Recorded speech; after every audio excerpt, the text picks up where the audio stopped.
Wasikilizaji wetu, kesho panapo majaliwa sana ya alfajiri kuanzia saa 11:16, na pia tunapenda kuarifu kwamba Spice FM inaendelea na matangazo yake katika 97.4 FM.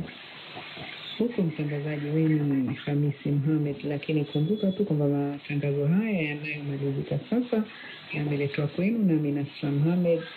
Mwenzangu upande wa pili kila sindi michambo ni Oma Kitwana. Kwa hivyo moja kwa moja tunaleta Spice FM.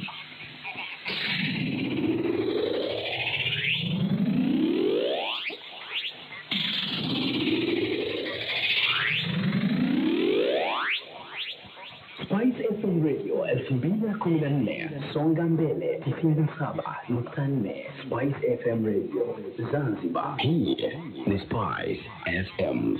Spice FM Radio 2014, songa mbele. Ni aje bro, sikia kilio changu, kikulacho kinguoni adui ndo ndugu zangu, macho yangu hayamini anachokiona mbele yangu. Yeah, yo, kirami unasikiliza Spice FM.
future.